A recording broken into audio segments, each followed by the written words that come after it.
Police வந்து encounter பண்றாங்கல்ல, so அது சரியா இல்ல தப்பா? அத பத்தி கொஞ்சம் உங்க பார்வையில சொல்லுங்க. அக்செப்ட் பண்ண முடியாத தப்புக்கெல்லாம் ரொம்ப பண்றாங்க. வர வர நடந்துட்டு ரீசெண்டா கூட நிறைய நடந்துட்டு இருக்கு. அதனால என்கவுண்டர் பண்றாங்க.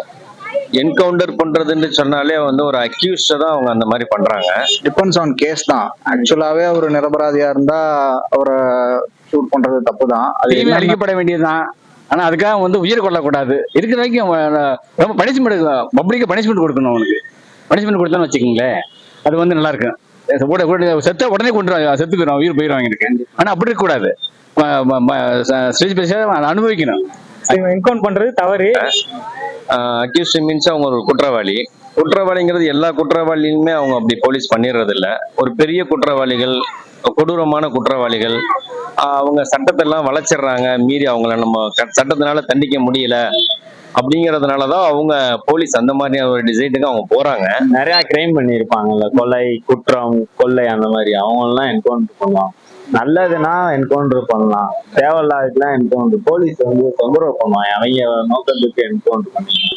என்னென்ன கொடுமை பண்ணா யாரு பாதிப்பு உள்ளானாங்களோ அது மாதிரி இவன் அனுபவிச்சுதான் சாகணும்.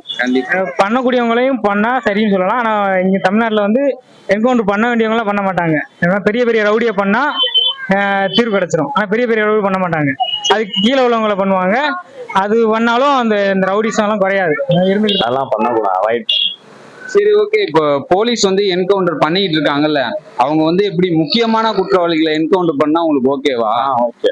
அது எந்த மாதிரி குற்றம் செஞ்சிருந்தா அவங்களை என்கவுண்டர் பண்ணலாம்? கொலை அந்த மாதிரி பண்ணுவாங்க, கொலை, கடத்தல் அந்த மாதிரி பண்ணுவாங்க. அதெல்லாம் என்கவுண்டர் பண்ணா ஓகே தான். பெரிய பெரிய ரவுடிகளையும் பண்ணணும்னு நினைச்சு பண்ணுவாங்க. ஆனா அதுல பெரிய ரவுடியா பண்ண மாட்டாங்க. அவனுக்கு கீழே உள்ளவனும் என்கவுண்டர் பண்ணுவாங்க. இப்ப நீங்க வரவேற்கிறீங்க? கண்டிப்பா நான் வரவேற்கிறேன். அது வந்து தப்பு தானே. அவரே சொல்றாரு. நம்ம இந்த அரசியல்வாதி சப்போர்ட் இருக்கவங்கள நம்ம இப்ப அவங்க மேல நம்ம இப்ப பேசியா இருந்தா கூட நம்ம இப்ப அவங்க வந்து அதை அப்படியே விட்டுருவாங்க. இப்ப அவங்க தப்பே பண்ணாலும் அது வந்து இந்த தப்பு இல்லாத மாதிரி அப்படியே காமிச்சு சரி பண்றேன். சரிண்ணா, இப்போ போலீஸ் வந்து என்கவுண்டர் பண்றாங்கல்ல, முக்கியமா என்ன காரணத்துக்காக போலீஸ் தரப்புல இருந்து என்கவுண்டர் பண்றாங்க? அது இந்த தீமைகள் வந்து பல முறை தீர்மானிட்டு பணிமேலு களமாய் அழிக்கப்பட வேண்டியது. இது என்ன 10 பேத்துக்கு கெட்டு பாப்பறான், இவனால 10 குடும்பம் கெட்டு போவோம். அதனால இவனை எப்படி அடிச்சுன்னா அது விரோட பிடிக்கலாம்ல, ஆணியோட எடுத்துட்டோம்னா இந்த 10 குடும்பம் குலைக்கும்ல, அது அந்த கொலைகளை கொடுத்துக்கலாம்ல. அவங்க அதை பத்தி நம்ம என்ன நினைக்கிறோம்னு சொன்னா, சட்டம் வளைஞ்சு வராத அளவுக்கு சட்டம் கடுமையாக்கப்பட்டு குற்றவாளிக்கு சரியான தீர்ப்புகளை நீதிபதிகள், ஜட்ஜுகள், கோர்ட்டுகள் நம்ம வழங்கினா அந்த குற்றவாளிகளுக்கு பயம் போலீஸ்க்கு மேல இல்லைங்கிறத விட நீதிமன்றத்து மேல போலீஸ்க்கு குற்றவாளிகளுக்கு பயம் வரும்.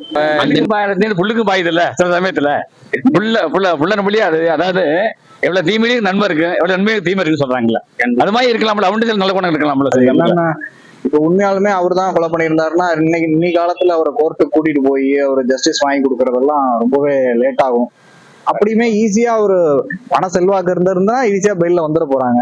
இல்ல அதை விட்டுட்டு அவங்களுக்கு வந்து மன ரீதியான கவுன்சிலிங் அந்த மாதிரி எல்லாம் கொடுக்கறதுக்கு வெளிநாட்டுகள் எல்லாம் அந்த மாதிரி பண்றாங்க. பெரிய குற்றவாளிகளுக்கு எல்லாம் வந்து கவுன்சிலிங் கொடுக்குறாங்க. நிறைய கவுன்சிலிங் கொடுத்து அவங்க மனம் மாற்றம் ஏற்படுத்தி அவங்களை ஒரு சாதாரண மனிதராக கொண்டு வந்து அவங்களுக்கு தேவையான உதவிகள் கொடுத்து அவங்க சமூகத்துல ஒரு நல்ல மனிதர்கள் ஆக்கக்கூடிய நிகழ்ச்சிகளும் வெளிநாட்டுகள் அந்த மாதிரி நடந்துகிட்டு இருக்கு. நம்ம எல்லாம் நிறைய படிக்கிறோம், வாழ்றோம். என்கவுண்டர் பண்றது சரின்னு சொல்றீங்களா இல்ல தப்புங்கிறீங்க? ஏன் தவறுன்னு சொல்றீங்க? அதுக்குன்னு வேற வழி இருக்கும். தப்பு செய்யறவனுக்குன்னு தண்டனை கொடுக்கணும் வேற வழி இருக்கும். என்கவுண்டரும் வழி கிடையாது, அடிக்கிறதும் வழி கிடையாது. திருவேங்கடம் அப்படிங்கிறவர் வந்து என்கவுண்டர் பண்ணியிருந்தாங்க. அது எப்ப என்கவுண்டர் பண்ணிருக்காங்கன்னா விடிய காத்தால ஒரு 5:30 மணி போல டைம்ல வந்து என்கவுண்டர் பண்ணிருக்காங்க. கேட்டா என்ன காரணம் சொல்றாங்கன்னா, போலீஸ் தரப்புல இருந்து அவங்க வந்து ஆயுதம் எடுத்து எங்களை தாக்க முயற்சி பண்ணாங்க அப்படிங்கிற மாதிரி சொல்றாங்க. சோ இப்ப வந்து எப்படி என்கவுண்டர் வந்து சரியான ஆளதான் என்கவுண்டர் பண்றாங்களா அப்படிங்கிறது ஒரு கேள்வியா இருக்குல்ல. ஏன் 5:30 மணிக்கு போய் என்கவுண்டர் பண்ற அளவுக்கு என்ன அவசியம் வந்துச்சு? 10:30 மணிக்கு பண்ணா பரவாயில்லையா? இல்ல ப்ரோ, இப்ப வந்து விடிய காத்தால அங்க கூட்டிட்டு போறதுக்கு என்ன அந்த அளவுக்கு நீ என்ன விசாரணை நடத்த போற? என்கவுண்டர் தான் தெரியுது, தப்பிக்க போனாங்க. இதெல்லாம் எத்தனை படத்துல பாத்துருக்கோம் நம்மளே. தப்பிக்க அதெல்லாம் அப்படிதான் சொல்லி பண்ணுவாங்க. இது போலீஸ் டிசைட் பண்றதுதான். ஒன்னும் ஒரு கேஸை க்ளோஸ் பண்ணணும்னு டிசைட் பண்றதா இருந்தா அவங்க இப்படி பண்றாங்க. அது சரியா தப்பாங்கிறது அவங்களுக்கே தெரியும். சோ அக்செப்ட் பண்ண முடியாத தப்புனா அது எந்த மாதிரி தப்பு பண்ணா என்கவுண்டர் பண்ணா ஓகேன்னு நீங்க சொல்லுவீங்க போலீஸ்? சரி, ஓகே. இப்போ போலீஸ் வந்து என்கவுண்டர் பண்றத நீங்க வரவேற்கிறீங்களா? நீங்க வந்து அதுக்கு ஓகே சொல்றீங்களா? ஓகே என்கவுண்டர் பண்றது நல்லதுதான் அப்படிங்கிறீங்களா? கண்டிப்பா. எப்படின்னா சொல்றது, தப்பு ரொம்ப ரொம்ப ரொம்ப பண்றாங்கல்ல, அவங்கள பண்றதுல தப்பே கிடையாது, என்கவுண்டர் பண்ணலாம். அதனால So, அந்த மாதிரி போலீஸ் வந்து என்கவுண்டர் பண்ணா கண்டிப்பா மக்கள் வந்து வரவேற்பாங்க. நீங்க வரவேற்கிறீங்களா என்கவுண்டரை? நான் வரவேற்க மாட்டேன், எனக்கு அவ்வளவா இன்ட்ரெஸ்ட். ஏன் எதனால? இப்போ என்கவுண்டர் பண்றதுனால பாத்தீங்கன்னா நாட்டுல வந்து ரவுடி யாருமே இருக்க மாட்டாங்க. சோ டோட்டலாவே மக்கள் வந்து நல்லா சந்தோஷமா இருப்பாங்க. சோ அப்படிங்கும்போது மக்கள் வந்து என்கவுண்டரை வந்து வரவேற்கலாம்ல. சோ அப்படி இருக்கும்போது அது அவங்க இது இல்ல, மக்கள் வரவேற்கலாம், எனக்கு அதுல உடன்பாடு இல்லை. என்கவுண்டர் பண்றதை நீங்க வரவேற்கிறீங்களா? அதான் சொல்லிட்டேனே, டிபெண்ட்ஸ் ஆன் கேஸ்.